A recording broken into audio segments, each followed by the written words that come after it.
بسم اللہ الرحمن الرحیم نحمدہ ونصلی علی رسولہ الکریم۔ دوستو، اللہ جل شانہ نے میری اور آپ کی اور قیامت تک جتنے بھی انسان دنیا کے اندر آئیں گے، سب کی دنیا اور آخرت کی کامیابی دین کے اوپر چلنے میں رکھی ہے۔ جو دین کے اوپر زندگی گزار کے آئے گا، اللہ جل شانہ اس کو دنیا کے اندر بھی کامیابی عطا فرمائیں گے اور آخرت کے اندر بھی کامیابی عطا فرمائیں گے۔ کامیابی کا مفہوم، کامیابی کیسے کہتے کسے ہیں؟ آج جو ہم نے کامیابی کا مفہوم سمجھا ہوا ہے، مقصد سمجھا ہوا ہے کہ دنیا کا مل جانا، مال کا مل جانا، عہدے کا مل جانا، ڈگری کا مل جانا، ان چیزوں میں ہم نے کامیابی سمجھی ہوئی ہے۔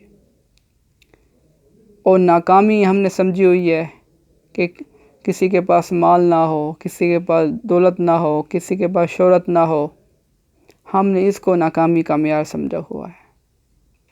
لیکن 1,24,000 انبیاء کرام آئے قوم پیش، کسی نبی نے بھی کامیابی کا مفہوم یہ نہیں بتایا کہ کامیابی ان چیزوں میں ہے اور ناکامی ان چیزوں میں ہے۔ ہر نبی کی جو محنت کا میدان ہوتا تھا لوگوں کے اوپر، وہ اسی بات کا ہوتا تھا کہ تم اللہ کو راضی کر لو، اللہ جل شانہ سے اپنا تعلق بنا لو۔ وہ اللہ جو ساری کائنات کا مالک ہے، خالق ہے، رازق ہے، ساری کائنات جس نے اللہ جل شانہ نے بغیر کسی کی مدد کے، بغیر کسی کے مشورے کے، بغیر کسی کی طاقت سے اللہ جل شانہ بنا کے رکھ دی۔ یہ 7 آسمان، یہ 7 زمین، یہ سورج، یہ چاند، یہ ستارے، جس چیز کو آپ اٹھا کے دیکھ لیں، ساری کی ساری کائنات اللہ جل شانہ نے پیدا کی۔ خالق ہیں اللہ پاک، اور اللہ پاک نے کسی سے بھی مدد نہیں کی۔ وہ اللہ جو ہمارا مالک بھی ہے، ہمارا خالق بھی ہے، ہمارا رازق بھی ہے، ہمیں رزق پہنچانے والے اللہ جل شانہ کی ذات ہے۔ اگر ہم سوچیں، آج انسان کہتا ہے کہ میں کماؤں گا نہیں تو کھاؤں گا کہاں سے؟ جب یہ سوچتا نہیں ہے، سوچ نہیں کرتا کہ جب یہ ماں کے پیٹ کے اندر تھا تو اس کو کون کھلا رہا تھا؟ نہ اس کے پاس کوئی نوکری تھی، نہ اس کے پاس کوئی ڈگری تھی، نہ اس کے پاس کوئی ملازمت تھی، کوئی چیز بھی اس کے پاس نہیں تھی۔ ماں کے پیٹ کے اندر اللہ جل شانہ اس کو کھلا رہا تھا، اس کو پلا رہا تھا۔ کیا اللہ جل شانہ دنیا میں اس کو کھلائے گا نہیں، پلائے گا نہیں؟ یہ اللہ پاک کا وعدہ ہے میرے بھائیو۔ اللہ جل شانہ نے یہ رزق کا جو وعدہ ہے، یہ اللہ پاک کی طرف سے ہے۔ اللہ پاک رزق عطا فرمائیں گے۔ جس کا رزق جہاں جہاں لکھا ہوا ہے وہ وہاں جائے گا، اور جب تک وہ رزق کھائے گا نہیں، اس وقت تک اس کو موت نہیں آئے گی۔ تو موت میرے بھائیو، دوستو، بزرگو، یہ برحق ہے۔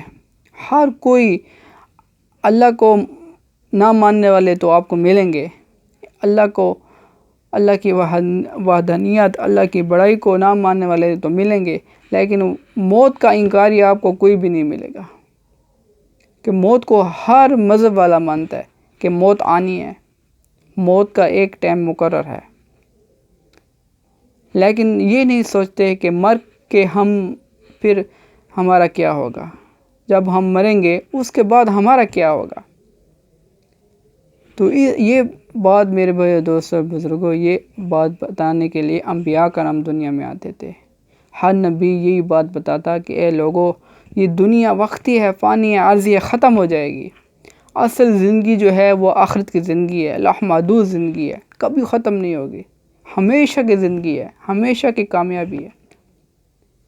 اس چھوٹی سی زندگی کے اندر ہم نے اللہ پاک کو راضی کرنا ہے، اللہ جل شانہ کے احکامات، اللہ کے بتائے ہوئے طریقوں کے اوپر ہم نے زندگی گزارنی ہے، اس کے بعد ہمیشہ کی کامیابی ہوگی۔